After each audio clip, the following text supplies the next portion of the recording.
नमस्कार दोस्तों, आपका रेलवे रोजगार सेंटर में स्वागत है। हमने दोस्तों पिछली क्लास में सेट नंबर 2 तक किए हैं दोस्तों। आज सेट नंबर 3 है दोस्तों। 3 रेल चयन सीरीज के माध्यम से हम प्रैक्टिस सेट करते हैं दोस्तों। तो आइए हम पहला क्वेश्चन देखें। निम्न में से कौन सा 1/5% के समतुल्य भिन्न है? 1/5 1/5% के, परसेंट मतलब 100, बटे में 100 करेंगे, 1/500 आंसर हो जाएगा ऑप्शन नंबर बी।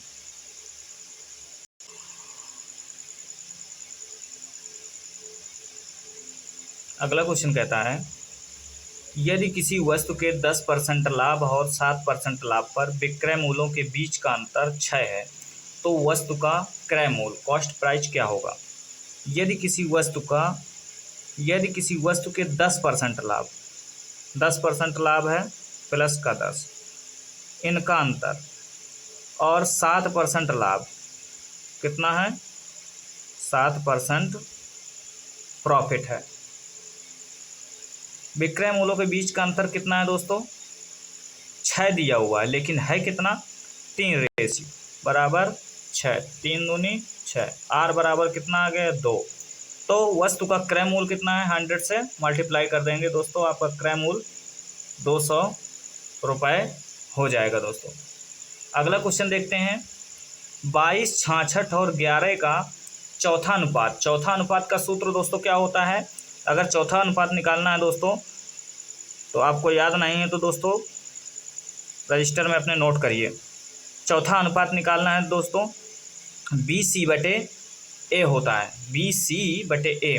ये है BC, ABC। B कितना है? 66, C कितना है? 11, A कितना है? 22, 22 से कम 22, 22 3 66। चौथा अनुपात कितना हो गया दोस्तों? 33। आंसर कितना है दोस्तों? 33, ऑप्शन नंबर ए। चौथा क्वेश्चन कहता है, A और B मिल करके एक कार्य को 48 दिन में करते हैं। A प्लस B मिल करके कितने दिन में? 48 दिन में। A B का 4 गुना कार्यकुशल है। A B का 4 गुना, B का 4 गुना, तो B 1 होगा, A 4 होगा। B A का 4 गुना कार्यकुशल है। B अकेले कार्य को कितने दिन में करेगा? तो दोस्तों हमको पहले टोटल वर्क निकालना होगा। टोटल वर्क हम कैसे निकालें? इनका रेशियो कितना है? 4 1 5, 5 है, लेकिन A प्लस B मिल करके कितने दिन करते हैं? 48 दिन। B के द्वारा करवाना है दोस्तों। B का कितनी है कार्य क्षमता? 1 से हम भाग दे देंगे। 5 8 40, 0 4, 5 चौको 20, 4 240 दिन आंसर हो जाएगा ऑप्शन नंबर बी। पांचवा क्वेश्चन कहता है दोस्तों, एक वाहन 5 सेकंड में 200 मीटर और फिर 5 सेकंड में 250 मीटर की दूरी तय करती है, इसकी औसत चाल क्या होगी? तो औसत चाल का दोस्तों सूत्र होता है, औसत चाल बराबर कुल दूरी, टोटल डिस्टेंस, कुल दूरी टोटल डिस्टेंस अपान टोटल टाइम से हम भाग दे देते हैं। कुल दूरी कितनी है? 200 और 250, 200 प्लस 250। कुल समय कितना है? 5 सेकंड और 5 सेकंड, 10 सेकंड हो गए। 200 और 250 कितना हो गया? 450 बटे 10 से भाग देना, 0 से 0 कट गया, कितना दोस्तों आ गया? 45। आंसर ऑप्शन नंबर ए सही हो जाएगा दोस्तों। छठा क्वेश्चन कहता है, नाव की चाल धारा की दिशा में 48 किलोमीटर पर घंटा, जबकि धारा के विपरीत जाने में उसकी चाल 32 किलोमीटर पर घंटा है। स्थिर जल में नाव की चाल ज्ञात करिए। दोस्तों स्थिर जल में नाव की चाल x है, धारा की चाल y है।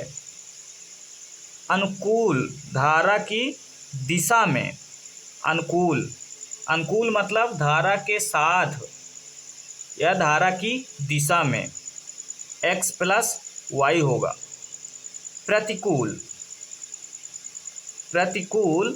धारा के विपरीत तो चाल क्या हो जाएगी, x माइनस वाई। तो दोस्तों क्या दिया हुआ है, नाव की चाल धारा की दिशा में, धारा की दिशा मतलब अनुकूल, x प्लस वाई कितना है 48। धारा के विपरीत जाने में मतलब प्रतिकूल, x माइनस वाई कितना दिया हुआ है 32। दोस्तों जोड़ देंगे, ये कट जाएंगे। 2x बराबर 48 32 80, 48 32 80, 2 से काट देंगे, x का मान कितना आ जाएगा 40। कितना आ जाएगा x का मान। हमने जल में नाव की चाल x माना था, x का मान कितना आया 40। ऑप्शन नंबर डी सही हो जाएगा। दोस्तों 7 नंबर का क्वेश्चन क्या कहता है, व्यंजक को सरल कीजिए। 3.35 का स्क्वायर माइनस 1.25 का स्क्वायर बटे 3.35 प्लस 1.25 दिया हुआ है दोस्तों। अब दोस्तों इसको कमेंट में इसका आंसर दीजिए, आप कैसे इसको हल कर सकते हैं बिना पेन उठाए। तो दोस्तों दिमाग लगाइए कैसे करेंगे और इसका आंसर कमेंट में दीजिएगा कि आपने इसको बिन पेन के कैसे किया है। तो दोस्तों हम पहले इसका मेथड बताएंगे, फिर आपको बताएंगे कि इसको देख करके आप कैसे कर सकते हैं क्वेश्चन को। तो आइए दोस्तों, ये a का स्क्वायर माइनस b का स्क्वायर बन रहा है बटे a प्लस बी दिया हुआ है। तो जब a square minus B square दिया होता है, a square minus B square, एक कोष्टक में a माइनस बी, एक कोष्टक में a प्लस बी बटे a प्लस बी दिया हुआ है। a प्लस बी कट जाएंगे, बचा कितना a माइनस बी। तो दोस्तों आप इसको देख करके हल कर सकते हैं, दोनों संख्याएं को घटा सकते थे आप। a माइनस बी इधर से आया तो आप देख करके ही इसको हल कर सकते थे। दोस्तों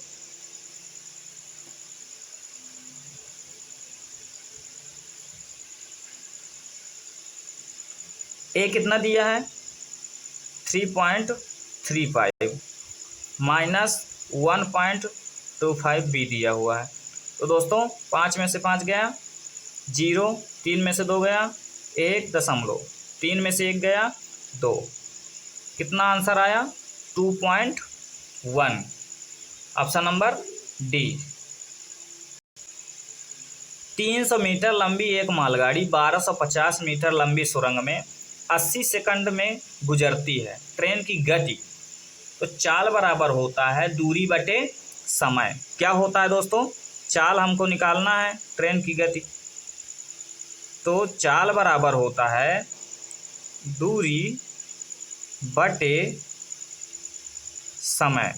दूरी कितनी है, 300 मीटर लंबी एक मालगाड़ी है और 1200 मीटर लंबी सुरंग है, तो दूरी कितनी हो गई 350 प्लस 1250 बटे समय कितना दिया है 80 सेकंड। 0 0 5 5 10 0 हासिल, 1 3 2 5 1 6 1600 बटे 80, ये मीटर पर सेकंड आया। दोस्तों हमसे चाल पूछा किस में है, देखिए ऑप्शन किस में दिए हैं, किलोमीटर पर घंटा में।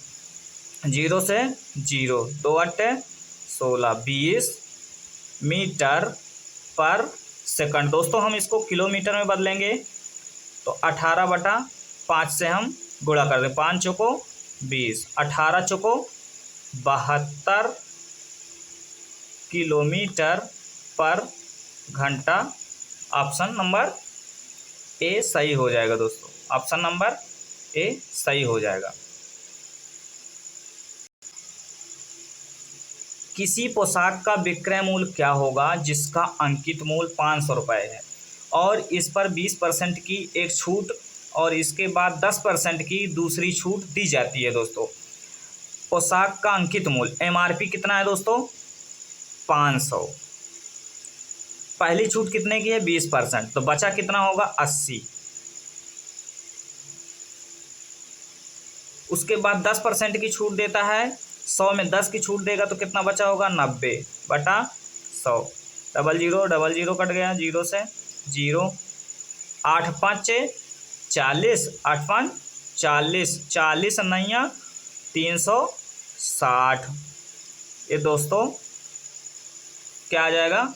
विक्रय मूल्य आ जाएगा इसका। कितना आ जाएगा? 360। अगला क्वेश्चन कहता है 3 बच्चों की औसत आयु 56 सेंटीमीटर है और उनकी लंबाई का अनुपात 3 बच्चों की औसत लंबाई 56 सेंटीमीटर और उनकी लंबाई का अनुपात 7, 8, 9 है। तीनों की लंबाई ज्ञात कीजिए दोस्तों। तो 3 बच्चे हैं, इनका औसत कितना दिया हुआ है? 56। 3 बच्चे हैं, इनका योग कितना हो जाएगा दोस्तों? 36 का 18, 8 हासिल 1, 5 3 15 1 16, 168 सेंटीमीटर और उनकी अनुपात लंबाई का अनुपात कितना? 7, 8, 9। 8 7 15 9 24। 24 रेशियो का मान कितना आ गया? 168। 24 सत्ते होता है 168। 24 सत्ते 168। R बराबर 7 आ गया। तो पहले की लंबाई कितनी है? 7R। पहला कितना दिया हुआ है? 7R, फिर 8R, फिर 9R। 7R का मान, R का मान 7 है तो 7 सत्ते 49 सेंटीमीटर। 8R, R का मान 7 है, 8 सत्ते 56 सेंटीमीटर। 9 है, R का मान कितना है? 7, 9 सत्ते 63 सेंटीमीटर। ऑप्शन नंबर डी सही हो जाएगा। अगला क्वेश्चन कहता है 2 संख्याओं का अनुपात 4:5 है और उनका मासा 3 है, उनका लघुत्तम समापवर्तक ज्ञात कीजिए। दोस्तों सूत्र होता है पहली संख्या गुणे दूसरी संख्या बराबर एलसीएम गुणे एचसीएफ। क्या होता है? एलसीएम गुणे एचसीएफ। पहली संख्या क्या होगी? एचसीएफ इंटू ए, एचसीएफ इंटू बी। पहली संख्या क्या होगी? HCF into A, HCF into B. Ratio A कितना है? 4। एचसीएफ कितना है? 3। एचसीएफ कितना है? 3। पहली संख्या एचसीएफ इंटू ए, दूसरी संख्या एचसीएफ इंटू बी। पहली संख्या एचसीएफ इंटू ए, दूसरी संख्या एचसीएफ इंटू बी। एचसीएफ मान 3, ए का मान 4, 4 3 12। पहली संख्या क्या हुई? 12। दूसरी संख्या निकालना है, एचसीएफ 3, बी का मान कितना है? 5, 5 3 15। पहली संख्या क्या हुई? 12। दूसरी संख्या क्या हुई? 15। एलसीएम निकालना है, एचसीएफ कितना है? 3। एचसीएफ एलसीएम हमको ज्ञात करना है। 3 5 15, 12 5 60। एलसीएम कितना आ गया दोस्तों? 60। ऑप्शन नंबर सी सही हो जाएगा। 12 नंबर का क्वेश्चन दोस्तों कहता है x का मान न्यूनतम क्या होगा। x का मतलब कह रहा है x का मान हम न्यूनतम क्या रखेंगे ताकि ये जो संख्या दी हुई है ये 9 से विभाजित हो जाए। तो दोस्तों आपको 9 के डिविजिबिलिटी रूल पता होंगे, विभाज्यता के नियम पता होंगे, तो आप इसको आसानी से कर सकते हैं दोस्तों। 9 का डिविजिबिलिटी रूल होता है दोस्तों, संख्या के अंकों का योग 9 से विभाजित होना चाहिए दोस्तों। संख्या हमारी क्या दी हुई है? 8 x 5 2 1 5। हम x का मान क्या रखें न्यूनतम से न्यूनतम कि यह 9 से डिवाइड हो जाए। तो दोस्तों जहाँ पर 9 बन जाए वह 9 से डिवाइड हो। देखिए 8 1 9, ये कट गया, बचा क्या? 5 5 10 2 12। 12 में हम क्या जोड़ दें कि यह 9 से डिवाइड हो जाए? 9 दूनी 18। 12 में 6 जोड़ देंगे तो ये 18 बन जाएगा। 9 से डिवाइड हो जाएगा दोस्तों, पूरा डिवाइड हो जाएगा। तो हम क्या रखेंगे, x का मान 6। दोस्तों हमारे कॉन्सेप्ट अच्छे लगते हों तो दोस्तों वीडियो को ज़्यादा से ज़्यादा शेयर किया करिए और कमेंट में हमको ज़रूर बताएं ये वीडियो कैसा लगता है। दोस्तों लाइक करना बिल्कुल ना भूलें दोस्तों। और इसका PDF चाहते हैं दोस्तों तो हमने इसी वीडियो के डिस्क्रिप्शन बॉक्स में नीचे लिंक दिया हुआ है व्हाट्सएप ग्रुप का और टेलीग्राम ग्रुप का, जहां पर आप PDF प्राप्त कर सकते हैं। दोस्तों आज के लिए यहीं तक, अगले रेल सीरीज में मिलते हैं दोस्तों अगले दिन। नमस्कार।